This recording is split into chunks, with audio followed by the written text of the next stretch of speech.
अस्सलाम वालेकुम।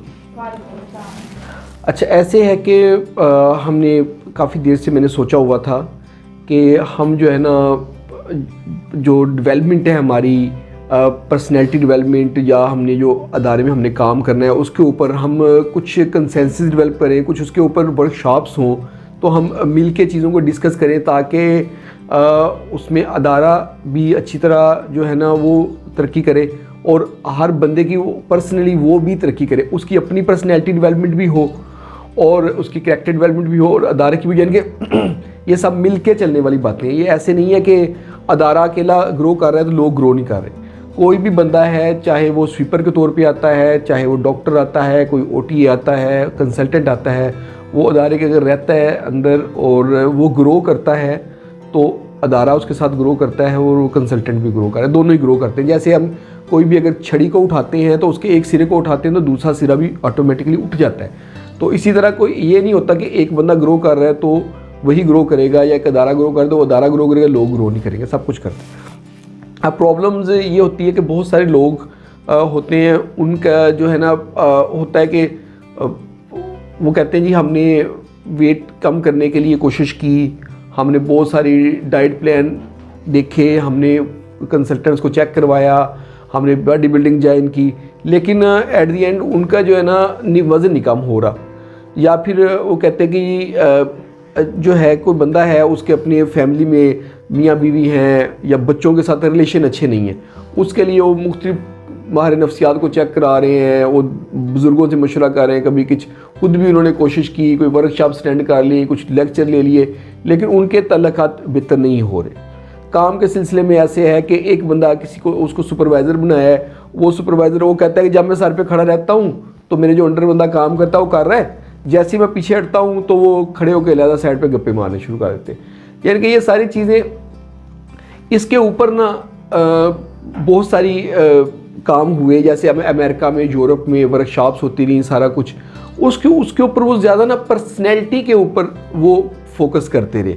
यानी कि जब दूसरी जंग अज़ीम ख़त्म हुई उसके बाद दुनिया में एक तब्दीली आई, तो उसके ऊपर पर्सनैलिटी कैसे, कम्युनिकेशन स्किल अच्छी कर लें, बात कैसे करनी है, मुस्कुरा के बात करनी है, आगे से जवाब नहीं देना, हाँ जी कहना है, यस सर कहना है, ये सारी चीज़ें डेवलप हुई।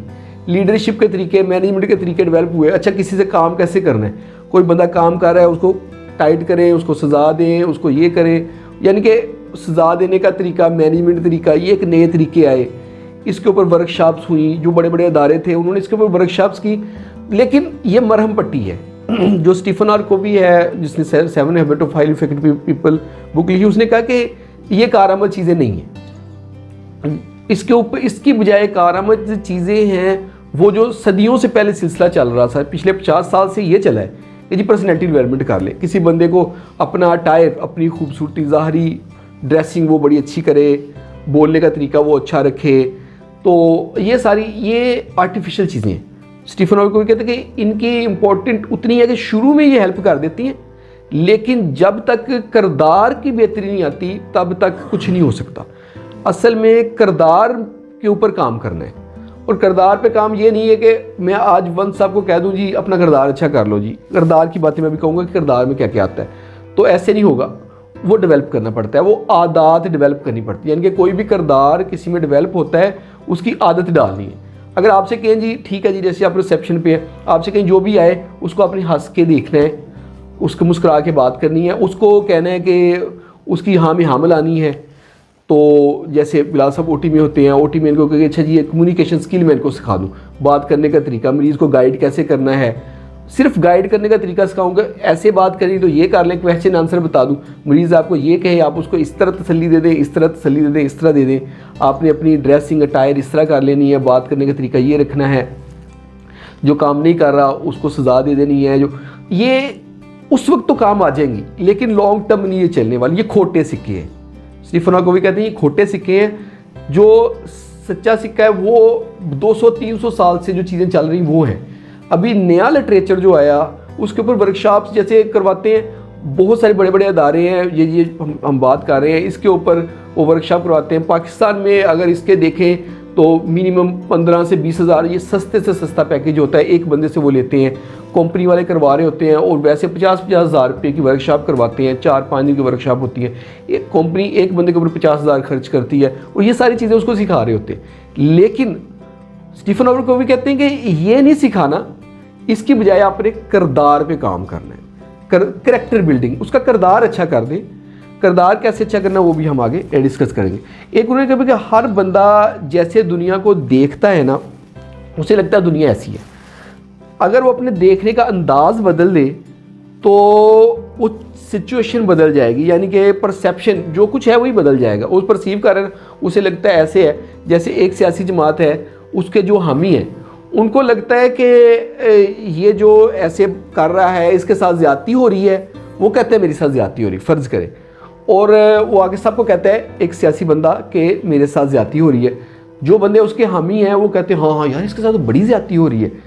लेकिन स्टीफन कहते हैं कि आप जहाँ बैठे वहाँ बैठें और आप समझे कि मैं एक बंदा उधर ऊपर कॉर्नर में बैठा है, वो भी मैं हूँ और मैं ये देख रहा हूँ सिचुएशन को, ये क्या है। या अपने आप से बाहर निकलने ना, जब बंदा अपने आप से बाहर निकल के देखता है कि क्या है तो फिर उसको समझ आती है। देखिए अब फ़र्ज़ करें मैं एक सियासी जमात को हमायत करता हूँ, ठीक है, मैं उसका नाम नहीं लूँगा, मैं उस बंदे को कहता हूँ नहीं जी उसके साथ बड़ी ज़्यादती हो रही, ठीक है। लेकिन मैं अपने आप से बाहर निकलता हूँ, मैं ऊपर से देखता हूँ कोने से कमरे से कि मैं यहाँ बैठा हूँ, मैं ये सोच रहा हूँ, उस सोच से मैं देखता हूँ कि बाकी उसके साथ ज़्यादती हो रही है, वो क्या कर रहे हैं और जो उसके अपोजिट बंदे हैं उनका क्या पॉइंट ऑफ व्यू है। अगर हो सकता है मैं अपोजिट बंदे जो हैं उनका पॉइंट ऑफ व्यू देखूँ, हो सकता है कि ये बंदा हमें, जो पहले वाला बंदा है सियासी बंदा, वो हमें जो है ना वो झूठ बोल रहा हो, हमें मैनिपुलेट कर रहा हो सियासी तौर। तो ये चीज़ें हैं, यानी कि अपने आप से और ये सिर्फ इंसान में ही है।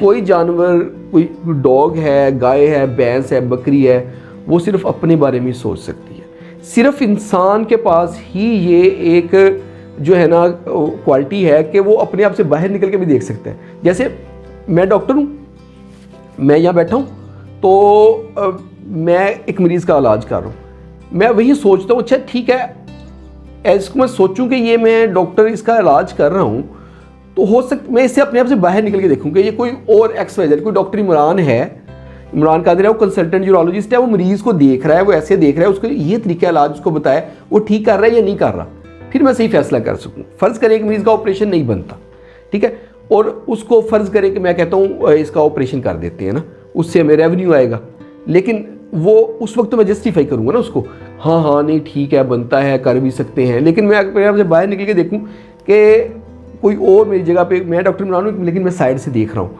कि ये बनता ऑपरेशन या नहीं, या इसका ये इलाज बनता है या नहीं बनता, इसकी ये ट्रीटमेंट बनती है कि नहीं बनती, यानी कि अपने आप से बाहर निकल के अपने आप को देखना, ये एक क्वालिटी वो कहते करनी है।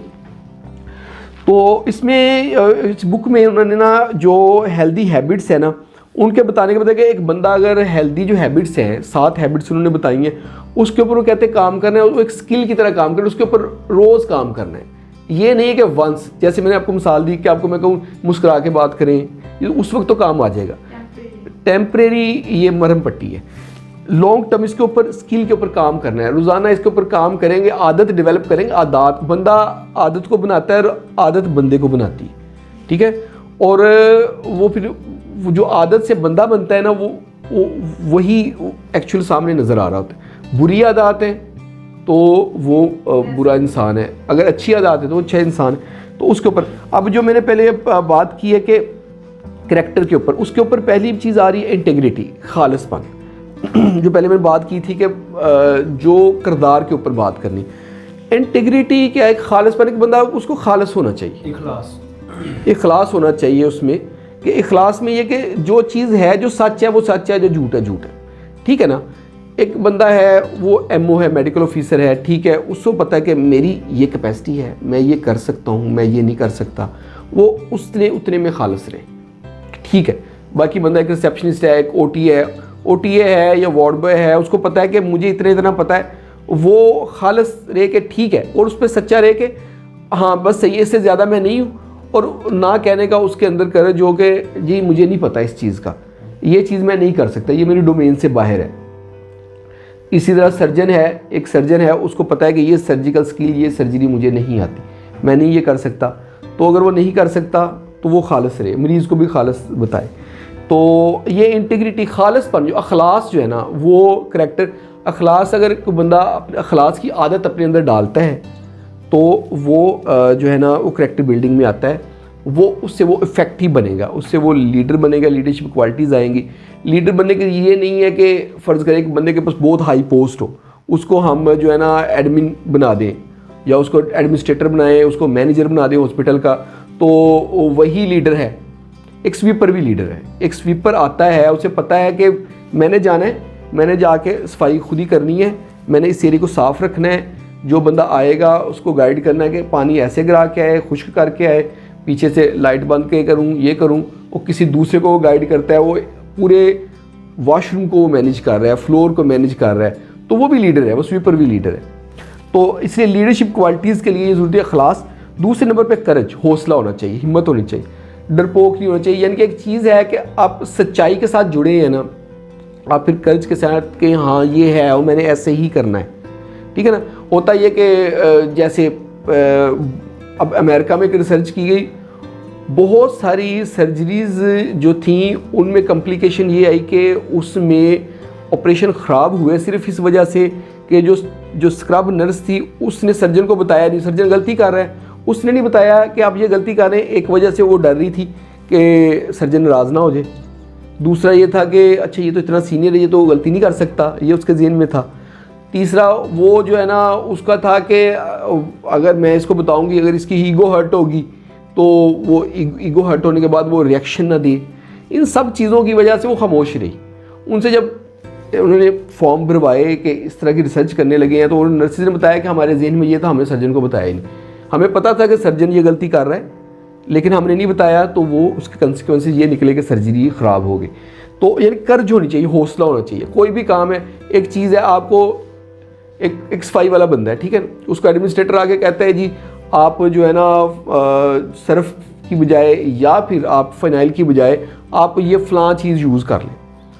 आपको पता है, आप जानते हैं, आपके पास नॉलेज है कि नहीं ये चीज़ यूज़ करेंगे इसका नुकसान है, या ये चीज़ यूज़ करेंगे उतनी इफेक्टिव नहीं है, इस जगह पे ये यूज़ करें। या ऑपरेशन थिएटर है, वहाँ पे आपको कहते हैं कार्बोलिक एसिड, नहीं कार्बोलिक एसिड की जगह पे आप डिटोल यूज़ कर लें, फ़र्ज़ करें। तो आपने पढ़ा हुआ है जी, नहीं जी कार्बोलिक एसिड यूज़ करना, तो आपके पास हौसला होना चाहिए, करेज होनी चाहिए बात करने की। चाहे वो स्वीपर है, चाहे कोई लैब अटेंडेंट है लेबॉर्ट्री में, कि कोई रिजेंट यूज़ करना है, कोई एक्सपायरी हो गई है रिजेंट की लेबॉर्ट्री में, आपको जो कह रहा है सीनियर कह रहा है नहीं जी पैसे ज़ाया हो जाएंगे, आप ये यूज़ कर लें, तो ये नहीं करना। वो उससे आपके पास कर्ज हो कि नहीं मैंने जो है ना ऐसे नहीं है, जो सच है वो सच है।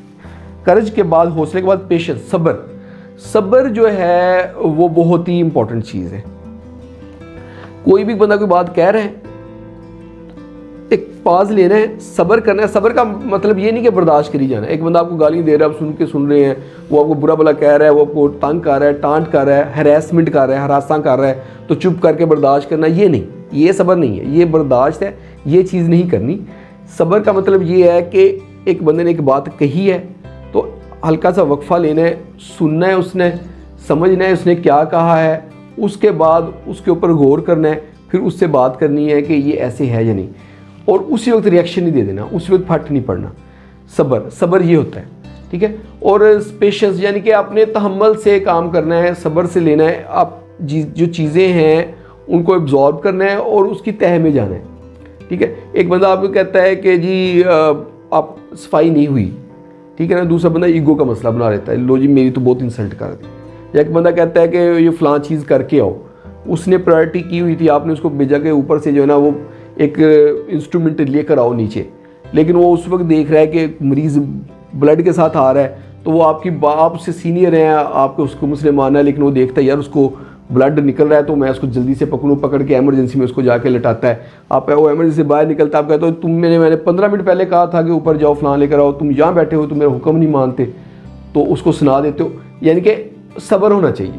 अब हो सकता है कि दूसरे तरफ से भी वो देखे, जैसे सब्र के मामले में इसी जाविया नज़र का कि कोई बंदा देख रहा है उसके ऊपर कि जो स्टीफन आरकोवी जो राइटर हैं, वो ट्रेन में सफ़र कर रहे थे, तो सब सुकून से बैठे हुए थे। बच्चा जो है ना वो आता है, बच्चे आते हैं काफ़ी सारे, और उनका बाप होता है बड़ा अफसरदा, उनका बाप ऐसे यूँ मुँह लटका के बैठ जाता है। और जो बच्चे बहुत शरारतें कर रहे होते हैं, वो किसी की अखबार छीन रहे होते हैं, किसी की कुछ प्लेट में किसी के खाने को छेड़ रहे होते हैं, किसी को सारे शोर मचा रहे होते हैं फुल। तो वो जो है ना, स्टीफन कहते हैं कि मैंने सोचा यार कितना लापरवाह है ये बच्चों को नहीं संभाल रहा, उसके बच्चे तंग कर रहे हैं। वो कहता है उसको कि जो देखें जी, आपको लगता नहीं कि आपके जो है ना बच्चे इतना शोर कर रहे हैं, तो आप कुछ करना चाहिए इनके ऊपर। तो कहते हैं हाँ मैं सोच रहा हूँ मुझे कुछ करना चाहिए। एक्चुअली जो है ना मेरी बीवी की अभी डेथ हुई है हॉस्पिटल से, तो इनको समझ नहीं आ रही क्या करना है। मुझे तो पता है, तो अब मुझे भी समझ नहीं आ रही कि मैं क्या करूँ। तो अभी शोर कर रहे हैं तो मैं अभी सोचता हूँ कि क्या करूँ। अब उसका देखिए, उसका जाविया नज़र ही बदल गया। पहले वो सोच रहा था कितना वो, लेकिन उसका अब जाविया नज़र डिफरेंट हो गया, वो और नज़र से उसको देख रहा है। तो इसमें ये देखिए ब्रॉडर बड़े व्यू से देखना होता है चीज़ों को। अच्छा, सब्र के बाद परसिस्टेंस, साबित कदमी, ये भी एक किरदार है कि साबित कदम बनने को होना चाहिए। अब हमने देखा है कि डॉक्टर्स में एक डॉक्टर है, वो कहता है अच्छा ठीक है मैं ना मेडिकल स्पेशलिटी में जाता हूँ, मेडिसिन में जाता हूँ। वो 4 के दिन मेडिसिन में लगाता है, नहीं मैं सर्जरी में चला जाता हूँ, मैं इंटे में चले जाता हूँ। इसी तरह मैंने बहुत सारे देखा, जैसे OT है, आप देखा होगा OT का कोर्स कर रहे हैं, तो OT का कोर्स करते करते उन्होंने साथ होम्योपैथिक में भी दाखिला ले लिया है। उसके साथ साथ उन्होंने जो है ना लैब अटेंडेंट में भी दाखिला ले लिया है, फिजियोथेरेपी में भी दाखिला ले लिया है, और डेंटिस्ट्री में कहीं ना हर। अभी बाद में पता चलता है अच्छा यार, वो साल के बाद पता चलता है PhD कर रहे हैं। किस में कर रहे हैं PhD? मैं जो इस्लामिक स्टडीज़ में PhD कर रहा हूँ। यानी कि साबित कदमी नहीं है, जो कुछ करना है ना उस पर साबित कदम रहे। आपका जो शोबा है उसको पकड़े, उसमें साबित कदम रहे, उसके साथ लगे रहे। अच्छा ठीक है, एक दफ़ा डिसाइड करें मैं ये करना है, उसको करके देखिए आगे तक। ये किरदार की एक है कि किरदार को बेहतर करने के लिए ह्यूमिलिटी, यानी कि जो कहते हैं कि बहुत बड़कपन होता है कि बंदा अपने आप को समझता है मैं बहुत बला बड़ी तोप हूँ, उसके ये उल्टी चीज़ होती है कि हम्बल रहना, यानी कि ग्राउंड टू अर्थ, अपने आप को जो है ना अपने आप को समझना ठीक है मैं कोई बला नहीं, मैं जैसे बाकी सब हैं उनकी तरह ही हूँ। और आजिज़ रहना, ये आजिज़ी में आता है। आजिज़ी जो है वो बहुत बड़ा वसफ़ है। आजिज़ी एक बहुत बड़ा करैक्टर है कि अगर हम आजिज़ी अपने अंदर पैदा करते हो, एक ऐसे नहीं पैदा होती है मैं आपसे आजिज़ हो जाए तो आप आजिज़ हो जाएंगे, ऐसे नहीं। आजिज़ी पैदा करने के लिए मेहनत करनी पड़ती है अपने ऊपर। जितनी आप अपने ऊपर मेहनत करेंगे, जितने आप आजिज़ होंगे, उतना ही आपकी पर्सनैलिटी बेहतर होगी, आपका किरदार बेहतर होगा। और आप यकीन नहीं करेंगे, जितने बड़े बड़े अदारे हैं ये जो हैं, बहुत बड़ी बड़ी जो अमेरिकन अदारे हैं, बड़ी बड़ी फर्में हैं, जो बड़े बड़े जो अरबों में करोड़ों डॉलर में उनकी कीमत है, उनके जो CEO है ना, तो आपसे पूछें उनके CEO कैसा होगा। फ़र्ज़ करें मैं आपसे कहूँगी एप्पल का CEO या गूगल का CEO कैसा होगा, आपने कहना है कि वो उसकी ड्रेसिंग ऐसी लशपश होगी, उसके स्टाइल, हेयर स्टाइल, उसकी चाल ऐसी, ड्रेसिंग ऐसी होगी, उसकी गाड़ी इस तरह की, उसका घर इस तरह होगा, वो चलता होगा तो पता नहीं क्या तोप लगता होगा। तो ऐसे नहीं है, वो सारे बहुत आजिज़ हैं।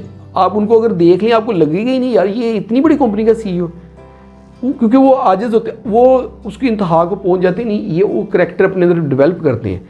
आजिज़ी एक बहुत बड़ा वसफ़ है, एक बहुत बड़ी चीज़ है। उसको अगर बंदा अपना लेता है तो उस जैसी यानी कि क्वालिटी कोई नहीं है। इसके साथ आगे एम्पैथी होती ना, ये हमदर्दी के माने में आता है। एम्पैथी होता है कि किसी के दर्द को अपना दर्द समझना। देखिए आपका कोई बंदा है, अगर फ़र्ज़ करें कोई मरीज़ आया है, उसको अपेंडिक्स है, वो दर्द हो रही है उसको, आपको लगे यार मैं अगर इसकी जगह हूँ, मुझे ये दर्द हो रही है, या मेरे भाई को, मेरी बेटी को, बेटे को, मेरी बहन को, या मेरी बीवी को इस तरह, मेरे खामद को दर्द हो रही है, या मेरे वालिद साहब का ऐसे में दर्द हो रही, इस तरह की उस दर्द को अपनी दर्द समझ के महसूस करना, ये एम्पैथी है। ये भी डेवलप करनी पड़ती है। ये जब बंदा किसी को भी देखता है वो समझे कि इसकी जगह अगर मैं हूँ तो क्या करूँ। जैसे अब एक बंदा आपके अंडर काम कर रहा है, ठीक है ना, आप उसके सुपरवाइज़र हैं, वो आपका जूनियर है, चाहे वो स्वीपर है, चाहे वो OT में है, चाहे वो कहीं पे भी है, चाहे वो डॉक्टर ही है, आप उसके सीनियर हैं। आप ये समझें कि जब उससे कोई गलती हुई है, आप समझें कि अच्छा मैं इसकी जगह होता तो मैं क्या करता, या अगर ये मेरी बेटी होती या मेरा बेटा होता तो मेरी कैसी फीलिंग होती। तो ये एम्पैथी है, इसको एम्पैथी कहते हैं। सिंपैथी होती है कि तरस, कि कोई बंदा कि अच्छा कोई कहता है कि अच्छा उसके साथ बड़ा बुरा हुआ, उसको चोट लग गई, वो गिर गया, तो वो कहते हाँ बड़ा बुरा हुआ, चोट लग गई, बड़ा तरस खाना यार, चलो बेचारा तरस आ रहा होता है ना, बेचारा उसको चोट लग गई है। तो ये सिंपैथी है, ये क्वालिटी नहीं होनी चाहिए। एम्पैथी वाली क्वालिटी होगी, उसको चोट लगी, आपको ऐसे फील होगी यार जैसे आपको चोट लगी है, या आपको अगर चोट लगे तो क्या महसूस होता है, उसको चोट लगी है आपके सामने, आप कहते हैं यार अगर सेम ऐसे मुझे चोट लगी होती तो मुझे क्या महसूस होता। अब जब गाड़ी हम चला रहे होते हैं, अगले बंदे की गाड़ी बंद हो जाती है, अक्सर हमने देखा है कि पीछे वाला गाड़ी वाला हॉर्न दे रहा होता है, पाँ पाँ पाँ, हॉर्न के ऊपर हाथ रख देते हैं, छोड़ते नहीं है, उसकी गाड़ी बंद होगी बेचारे की, वो स्टार्ट कर रहा नहीं हो रही। जब आप सोचें यार अगर मैं इसकी जगह यहाँ होता, सामने मेरी गाड़ी ऐसे बंद हो जाती तो मैं इसको ऐसे हॉर्न देता। तो जब आप ये सोचें फिर आप हॉर्न नहीं देंगे, फिर आप कहते हैं यार इसकी गाड़ी बंद होगी, या अगर मेरी ऐसी गाड़ी बंद हुई होती तो मुझे नहीं हॉर्न देना चाहिए था, मैं वेट कर लेता हूँ शायद अभी स्टार्ट कर ले, या बाहर निकल के धक्का शिक्के का अरेंज करे, या बाकी सवारी निकल के धक्का लगा के साइड पे करें, या आप थोड़ी सी रिवर्स करके साइड से ले जाएंगे, हॉर्न नहीं देंगे उसको मज़ीद, वो पहले परेशान है गाड़ी बंद होने पे, आप हॉर्न दे के उसको मज़ीद और कन्फ्यूज़ कर। तो इसके अलावा है साइनर्जी।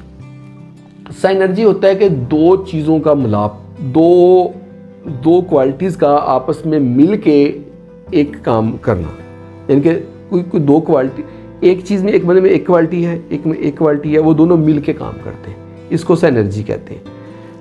तो जैसे फ़र्ज़ करें कि एक फ़ैन है, जैसे ऊपर आपने हीटर चलाया हुआ, तो फ़ैन वाला तक फ़ैन था, उसके पीछे हीटर लगा हुआ था, जो हीटर चलाया आपने साथ वो फ़ैन था, उन्हें मिला के यानी पीछे तार थी, कॉइल थी, वो गर्म हो रही थी, वो अकेली होती तो इतनी हीट दी नहीं थी, फ़ैन अकेला होता तो उसने भी कुछ नहीं करना था, वो दोनों मिले तो उन्होंने बड़ी अच्छी हीट दी, ये साइनर्जी हो गई।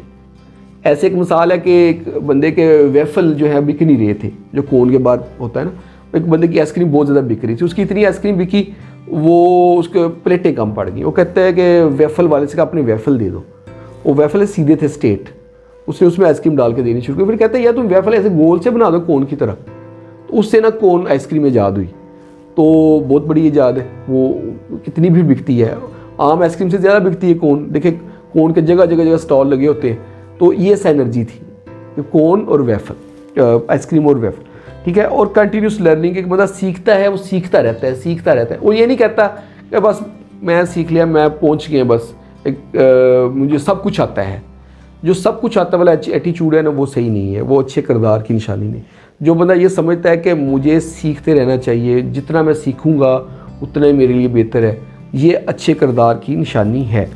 तो ये हो गया। इसके बाद हम 4 पार्ट्स हैं इस बुक के, वो उसके बस सीधा डिस्कस करेंगे, फिर आज का हम सेशन क्लोज करेंगे, फर्दर उसको हम हर को अलग करेंगे। एक था पैराडाइम और प्रिंसिपल, जो चार एरियाज़ है ना, पहला एरिया पैराडाइम और प्रिंसिपल है। कि पैराडाइम कहते हैं कि जाविया नज़र, जो मैंने कहा कि एक बंदा किस तरह किसी चीज़ को देख रहा है। जाविया नज़र ये है कि बंदे का एक चीज़ सोच रहा है कि ऐसे ऐसे है, हो सकता है कि उसको दूसरी तरफ भी कोई दूसरा रुख भी हो सिक्के का, जो हमें पता ही नहीं है, ब्रॉडर हम देखते हैं, इसको पैराडाइम कहते हैं, इसको जाविया नज़र कहते हैं कि बंदा किस तरह देख रहा है। इसकी मिसाल ये है कि एक ना समुंदर के अंदर जो जहाज़ चलते हैं ना, वो लाइट से कंट्रोल होते हैं, हॉर्न नहीं होता वहाँ पे कोई, लाइट डालते, जहाज़ अपनी लाइट डाल रहा होता है, और लाइट हाउस बने होते हैं समुंदर में ना, लाइट हाउस फिक्स होते हैं और उनसे लाइट पड़ रही होती है, उससे जहाज़ों को कंट्रोल किया जाता है, जहाज़ों की सारी ट्रैफिकिंग उससे कंट्रोल होती है, रूट होते हैं उनके भी। हमारी तो सड़कें, वहाँ तो सड़क नहीं है ना समुंदर में। तो एक जंगी जहाज़ जा रहा था, तो उसने कहा कि हमारे ऊपर लाइट पड़ रही है सामने, तो हम टकराने वाले हैं धुंध में। उसने कहा उसको मैसेज भेजो कि तुम 20 डिग्री मुड़ जाओ वरना हम टकरा जाएंगे। वो कहता है कि जो है ना, तुम 20 डिग्री मुड़ जाओ हम टकरा जाए। आगे से सिग्नल आता है, वो सिग्नल चलते हैं कि जो रेडियो की तरह सिग्नल होते हैं ना, ये लाइट हाउस वाला बंदा कहता है तुम 20 डिग्री बदलो वरना हम टकरा जाए। कहता है मैं एक जो है ना कैप्टन बात कर रहा हूँ, और मैं जो है ना आर्मी ऑफिसर हूँ, कैप्टन हूँ, तो मैं तुम्हें ऑर्डर दे रहा हूँ कि तुम 20 डिग्री बदलो, अपना रुख बदलो। वो कहते हैं कि मैं एक सेकंड ग्रेड जो है ना सी मैन हूँ, तो तुम अपना रुख बदलो। वो कहता है कि मैं एक जंगी जहाज़ हूँ, तुम अपना रुख बदलो। वो कहता है कि मैं तो लाइट हाउस हूँ, वो फिर फ़ौरन कैप्टन अपना रुख बदलता है, क्योंकि उसका ज़ाविया नज़र उसने चेंज कर दिया ना, कि पहले वो सोच रहा था कि ये कोई जहाज़ है, तो मैं जंगी जहाज़ हूँ, मैंने स्ट्रेट जाना है, मेरा रास्ता सीधा है। लेकिन जब उसको पता चला कि नहीं जंगी जहाज़ भी है, तो लाइट हाउस में तो नहीं जाकर टकराना, तो वो उसने फ़ौरन उससे वो समझ रहा था कि शायद कोई दूसरा माल बर्दारी वाला या मुसाफिरों वाला जहाज़ है। तो ये है पैराडाइम और प्रिंसिपल। असूलों के ऊपर चलना चाहिए। आपने अपने असूल बनाने हैं, हर बंदे के अपने असूल हों, वो असूल के ऊपर चलें। कुछ लोग होते हैं कि अच्छा उन्होंने असूल नहीं बनाए होते, वो कहते हैं चलो ठीक है जी यारी दोस्ती है, वो यारी दोस्ती को तो वो जो उसको प्रेफर करते हैं कि यारी दोस्ती में ये चीज़ करनी। कुछ लोग होते हैं वो इसमें करते हैं कि नफ़रत में, उन्होंने नफ़रत का सेंटर बनाया होता है। वो कहते हैं कि जी फ़लाँ बंदा जो है उसको नीचा दिखाना है, बस उसको किसी तरह मैं ज़ेर कर दूँ, उसको मैं नुकसान पहुँचा दूँ। वो ये भी एटीट्यूड सही नहीं है। कुछ लोगों का होता है कि उनको काम ही होता है, सब काम ही किए जाना है, काम ही किए जाना है, काम ही उनके लिए सब कुछ है, काम के लिए कुछ भी छोड़ देना है, कुछ के लिए पैसा सब कुछ होता है कि पैसे को जो असूल है ना, असूल बना लें और असूल के ऊपर रहे, असूल को नहीं छोड़ना। आपने अपने असूल लिख लेने हैं, मेरे ये असूल हैं। आपको कहते हैं जी अच्छा ठीक है जी ओवर टाइम लगाना है, आज आपने जो है ना 10 बजे जाना है, आप अपना असूल खोलें, आप क्या असूल है आपका, उसमें ये जो है ना हिम्मत, इंटेग्रिटी, खुलूस, उसमें आजिज़ी, उसमें एम्पैथी, उसमें सिनर्जी, ये चीज़ें मैच कर रही हैं। या आपने जो चीज़ें हैं वो कि आप फ़र्ज़ करें आपका जो है बहुत इम्पोर्टेंट मीटिंग है घर में, तो आपको उधर जाना चाहिए। या फ़र्ज़ करें बच्चा है, आप एक बंदे की शादी हुई है, उसकी बेटी है, उसकी अभी डिलीवरी हुई उसकी बेटी की, तो अब उसको उसके पास होना चाहिए या फिर उसको काम पे होना चाहिए। उसने असूल क्या रखा है, उसने असूल रखा है कि नहीं मैंने फैमिली को इस तरह टाइम देना है, बच्चों को इस तरह टाइम देना है, वो पूरा फैमिली के साथ ही वो, यानी कि एक बंदा है कि वो फैमिली को ही तवज्जो दिए जा रहा है, वो फैमिली के साथ आउटिंग पे चला गया, काम पे वो आ नहीं रहा, उसके उन्होंने प्रोग्राम बनाया, उसके रिश्तेदारों ने, उसकी साली का फ़ोन आया, चलते हैं मरी चलते हैं, तो उसने कहा चलो काम को खैर बात, तो साली से कहा चलो ठीक है जी कराते हैं जी AP वैन, तो मरी चलते हैं। लेकिन उसने उस अयाशी को सेंटर बना लिया, प्रिंसिपल असूल को नहीं रखा। असूल बनाए, असूलों के ऊपर चलें। आप साइड पे हट के देखें अपने आप को कि असूल क्या है, असूल पे चलें। और इसमें जो है ना एक होती है स्कैरसिटी और विक्टिमहुड मेंटालिटी, वो नहीं रखनी होती।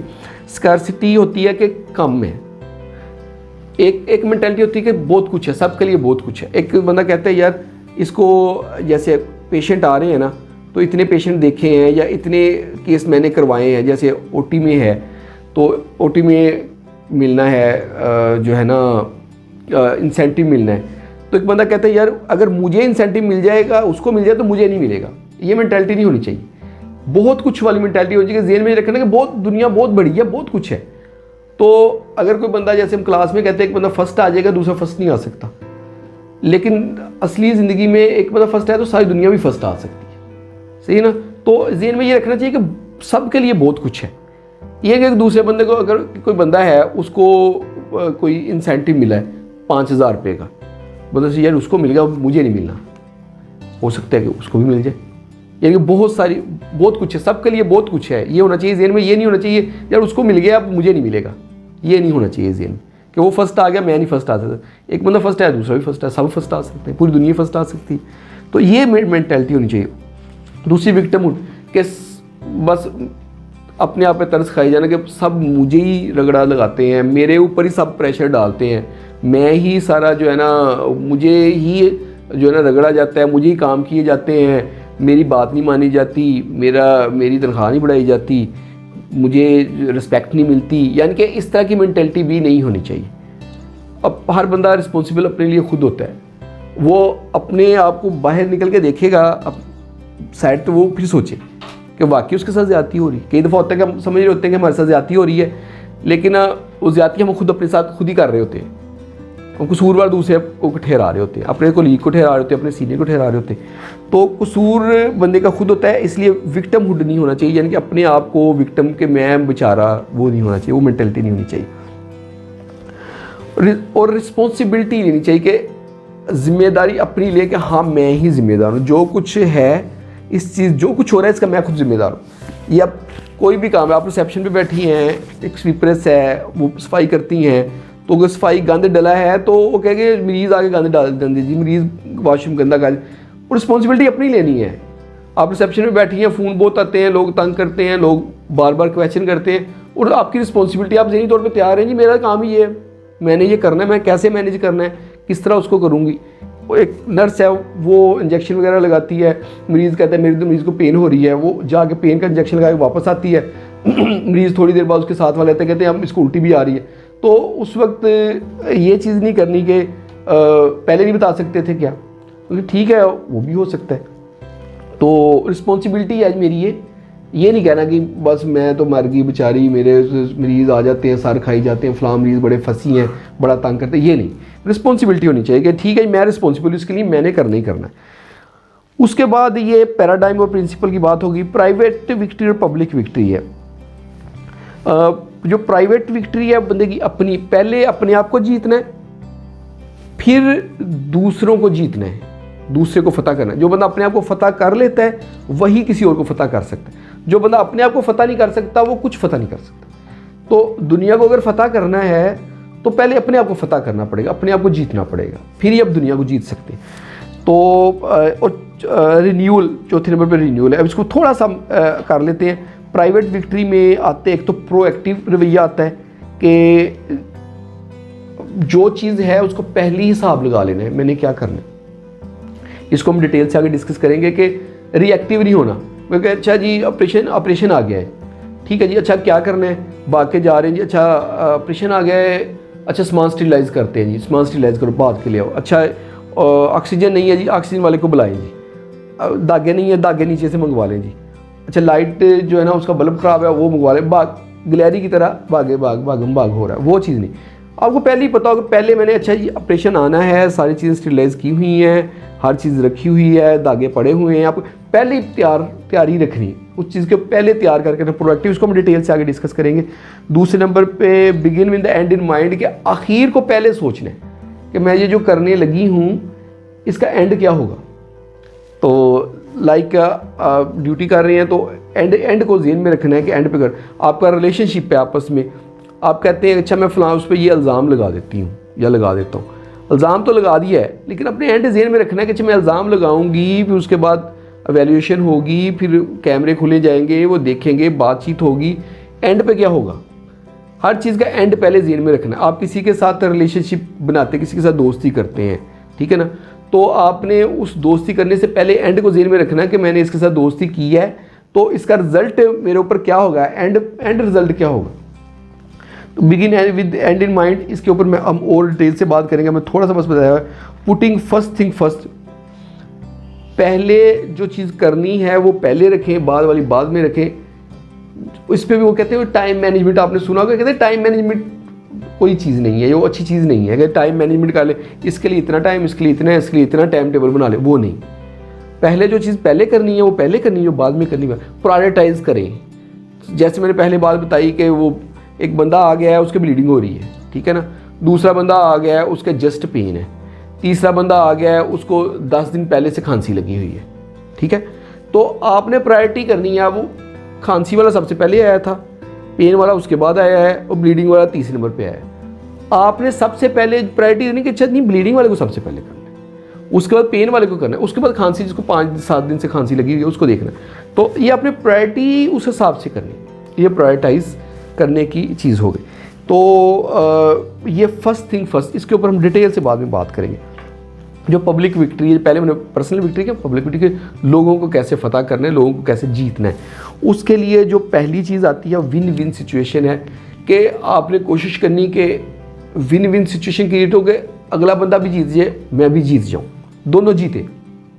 इसके ऊपर हम डिटेल से बात करेंगे कि कैसे हो सकता है कि दोनों जीत जाए। और आपने कोई भी किसी से डील करनी, बात करनी है, एंड रिजल्ट ये होना चाहिए कि दोनों पार्टियां जीतें, वो भी जीते मैं भी जीतूँ। तो ये हो गया seeking first to understand then to understood, कि समझना है पहले किसी को, अपनी बात समझाने से पहले उसको समझना है। हम क्या करते हैं, हम अपना बोल रहे होते हैं, हमारे ज़हन में जो होता है ना जो हमारी ग्रूमिंग हुई, जो हमारी डेवलप, हम कहते हैं कि जी हाँ ये सच है, वो बोलना शुरू कर देते हैं। सबसे इम्पोर्टेंट है दूसरे बंदे को जीतने के लिए कि आप उसको सुने, उसको सुन के समझे, आपको समझ नहीं लगी आप उससे दोबारा के आप कहना क्या चाहते हैं, ठीक है ना। वो कहता है कि इसके ऊपर डिटेल से बात करेंगे, इसकी काफ़ी लंबी चौड़ी है कि हम कि जो है ना seeking first to understand then to understood क्या है। साइनर्जी पहले हमने डिस्कस किया है कि अगर हम तालमेल किसी से बनाते हैं, इत्तेहाद करते हैं, किसी चीज़ का भी इत्तेहाद जब होता है तो वो एक बहुत ही उम्दा चीज़ आती है। 1 1 2 11 होते हैं और 1 1 2 11 बहुत सारी इंडस्ट्रीज़ इससे बनी, बहुत दुनिया ने तरक्की की, जो जिन मुल्कों ने ये किया उन मुल्कों ने बहुत तरक्की की। तो ये एक जादू है सिनर्जी, अगर आपको आ जाए इसकी आदत डालनी होती है, ये सब चीज़ों की आदत डालनी। आखिर पे रिन्यूअल है कि शार्पन दी सा, कि अपने आप को रिन्यू कैसे करना है, अपने आप की उसमें फ़िज़िकल यानी कि अपने जिस्मानी और दिमागी और इमोशनल यानी कि जो जज्बात हैं उसके ऊपर, और स्पिरिचुअल यानी कि रूहानी तौर पे अपने ऊपर काम करना है, ठीक है। रूहानी तौर पे ये चारों चीज़ों पे काम करना है और चारों चीज़ों पे अपने आप को तेज़ करना है, इस तेज़ करने की आदत डालनी है। और इस पे हम बात करेंगे कि फ़िज़िकली हम अपने आप को कैसे तेज़ कर सकते हैं, हम मेंटली दिमागी तौर पे कैसे तेज़ कर सकते हैं, जज्बाती तौर पे कैसे तेज़ कर सकते हैं अपने आप को, और स्पिरिचुअली रूहानी तौर पे कैसे तेज़ कर सकते हैं। ये सब चीज़ों पे हम डिटेल में बात करेंगे। ये था आज का हमारा जो बुक है 7 habits of highly effective people, उसके ऊपर कि अगर हम उस पर अमल करते हैं, आदत पे अमल करते हैं तो हमारे जो है कैसे हमारी पर्सनैलिटी डेवलपमेंट हो सकती है, किरदार की डेवलपमेंट हो सकती है। बहुत बहुत शुक्रिया।